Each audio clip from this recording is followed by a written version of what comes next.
Hi అండి. ఇక్కడొచ్చేసి అమ్మవారికి పుష్పయాగం జరుగుతుందనమాట. బ్రహ్మోత్సవాలు అయిపోయిన తర్వాత నెక్స్ట్ డే ఎగ్జాక్ట్‌గా నవంబర్ 25 బ్రహ్మోత్సవాలు అయిపోయినాయి. అంటే పంచమి తీర్థంతో ఈ బ్రహ్మోత్సవాల తంతంతా ముగుస్తుంది. ఆ నెక్స్ట్ డే జరిగేదే ఈ పుష్పయాగం అనమాట. ఈ పుష్పయాగం వచ్చేసి ఎందుకు చేస్తారంటే అర్చకులు గానీ, అక్కడికొచ్చిన భక్తులు గానీ, తెలిసి గానీ, తెలియక గానీ ఎటువంటి తప్పులు చేసి ఉన్నా దానికి పరిహారంగా ఈ పుష్పయాగం అనేది చేస్తారనమాట.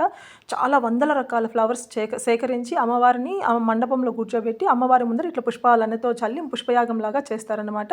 ఇదే తంతు మనకి స్వామివారికి కూడా బ్రహ్మోత్సవాల టైంలో చేస్తారనమాట. బ్రహ్మోత్సవాలు అయిపోయిన నెక్స్ట్ డే అట్లా స్వామివారికి కూడా చేస్తారు. అట్లే ఇక్కడ కూడా అమ్మవారికి చేస్తున్నారనమాట.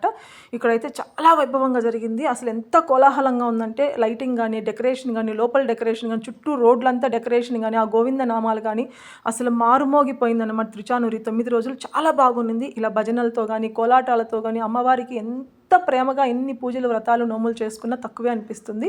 ఇవంతా చేశారనమాట మాడవీధుల్లో. మ్యాక్సిమం అన్ని వాహనాలకు అటెండ్ అవ్వలేకపోయినా కొన్నిటికి ఖచ్చితంగా అటెండ్ అవుతామండి. ఇవన్నీ ఇట్లా మేము సేకరించిన ఫొటోస్ అనమాట. తర్వాత ఇవి బ్రహ్మోత్సవాలు జరుగుతున్న రోజులు మనకి కుంకుమార్చన ఆర్జిత సేవలు ఏమి జరగవన్నమాట. సో అది అయిపోయిన తర్వాత నేను 26th అయిపోయింది. ఇది మనకు పుష్పయాగము. తర్వాత నేను 28th అంటే ఫ్రైడే కుంకుమార్చనకి వెళ్ళానమాట. ఫుల్ క్రౌడ్, ఎంత క్రౌడ్ అంటే అంత క్రౌడ్గా ఉన్నారు కుంకుమార్చన రోజు. అంటే ఇన్ని రోజులు జరగలేదు కాబట్టి, పైగా ఫ్రైడే వచ్చింది కాబట్టి మొదటి రోజుగా, సో ఆ రోజు నుంచి ఎక్కువ ఉన్నారనమాట జనాలు. నేను వెళ్ళేసి అక్కడికి కుంకుమార్చన చేయించుకొని వచ్చానమాట. కుంకుమార్చన అనేది ప్రతిరోజు ఉంటుందండి. 3 o'clock ఇస్తారనమాట.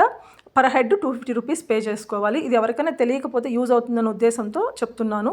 సో అమ్మవారికి ఇట్లా సారెలు కానీ అన్ని స్వామివారి దగ్గర నుంచి పసుపు, కుంకుమ, కొత్త నగలు, కాసులు, హారము ఇట్లాంటివన్నీ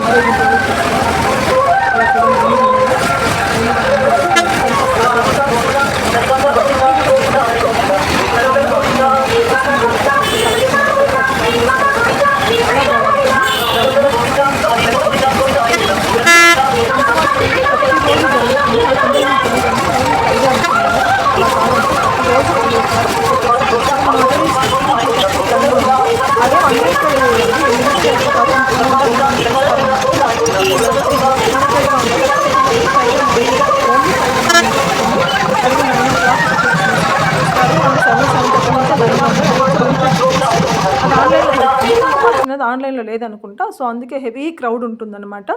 సో అదన్నమాట. ఎవరికి తెలియని వాళ్ళు తెలుసుకుంటారని. యాక్చువల్గా ఇన్ని రోజులుగా పోతున్నా, నాకు తెలియదు కుంకుమార్చన రోజు ఉంది అని. ఓన్లీ ఫ్రైడే అనుకున్నా. కాదు, ఎవ్రీ డే ఉంటుందన్నమాట కుంకుమార్చన.